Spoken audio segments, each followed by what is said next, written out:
You apply for a mortgage. Your phone explodes. 12 lenders, none of them your mum. Washington noticed, and they are not happy. 5 federal moves are already changing how you shop for a mortgage in 2026. Less spam, real competition.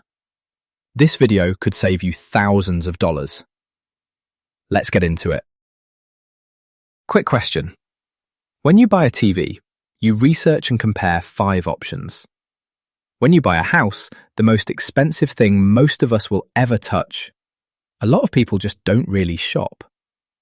A CFPB and FHFA survey found that nearly half of homebuyers seriously considered only one lender before choosing where to apply.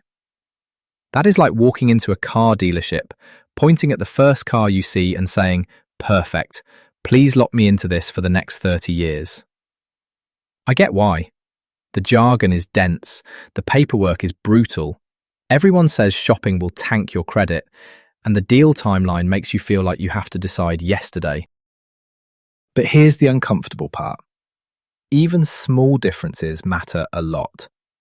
Rate quotes for similar borrowers can vary by 0.5% or more. On a $200,000 fixed-rate loan, a 0.5% difference can save about $3,500 in payments over just the first 5 years. Scale that up to a $400,000 loan, and you are talking about real money walking out the door. So prices vary, consumers are not shopping, and the market is not doing its job. And this is happening in the weirdest housing market in decades. Millions of homeowners are locked into low rates from 2020 and 2021, so they are not selling. Inventory is tight, deals are rare, and lenders are fighting over the few buyers who are actually out there. That is the backdrop for 5 federal moves that are about to change how you shop. Move 1. The trigger leads ban. Right now, when a lender pulls your credit, the credit bureau sells that signal to other lenders. That is why your phone explodes. The industry calls these trigger leads. Congress just passed the Homebuyers Privacy Protection Act. Credit bureaus can no longer sell those leads unless you opt in or the lender already has a relationship with you. It takes effect March 4th, 2026. Days, not years. The catch. Fewer spam calls also means less accidental competition. You have to create competition yourself. And no, shopping around will not wreck your credit. Multiple mortgage inquiries within a 45-day window count as one. Shop aggressively. Move 2. Crackdown on pay-to-play mortgage shopping. You go to a comparison site. Rates, top picks, badges, smiling couple holding a latte. But who is paying to be in front of your face? The CFPB has warned that some of these platforms give better placement to lenders who pay more, not lenders who offer more. That can violate federal law. Your best rate might just be someone's best marketing budget. Assume rankings can be bought. If a site only shows as low as numbers, treat it like an ad. The real comparison tool is the loan estimate, the standardized form lenders must give you after you apply. That is what you compare line by line. Move 3. War on mortgage closing cost junk fees. Everyone obsesses over the rate.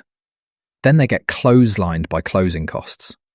Title insurance, appraisal, credit report, origination, points. Median closing costs hit about $6,000 in 2022, and total loan costs jumped over 36% from 2021 to 2023. $6,000 before you make your first payment. If you only compare rate, you are comparing one slice of the bill. A lender can win you with a lower rate and then bury you in fees. Compare the entire package. And about half of buyers pay discount points. Points are just prepaid interest. They only pay off if you keep the loan long enough to break even. Here is the mental framework when comparing offers. Split every offer into 3 buckets. Lender fees you can negotiate. Third-party fees you can shop, like title and escrow. And fixed costs you cannot control, like taxes and recording fees. Pressure the first two. Know the third so it does not ambush you at closing. Move 4. Open banking for mortgages. The CFPB finalised a rule in 2024 built on one idea. You own your financial data. You should be able to share your bank info with any lender you choose, securely, for free. No re-entering everything by hand, no faxing bank statements like it's 1997. Why does this matter for mortgages? Because underwriting is the bottleneck. Income verification, asset verification, cash flow analysis. All of it takes time, creates friction, and gives you fewer real quotes to compare. Right now, getting a proper quote from a lender can take days of back and forth paperwork. Multiply that across 3 to 5 lenders, and most people just give up and go with whoever got there first. Faster verification means faster real quotes and more competition. Now, reality check. The CFPB's compliance page shows that the compliance dates for this rule were stayed by a court on October 29, 2025. And the CFPB has discussed possible amendments and pushing compliance dates further out. So the timeline is genuinely uncertain.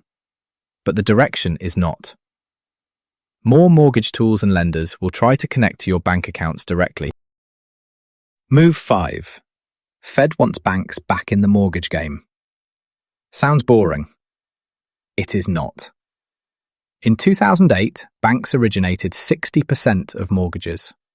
By 2023, just 35%. The rest shifted to non-bank lenders, the ones advertising all over the internet with no branch on the corner.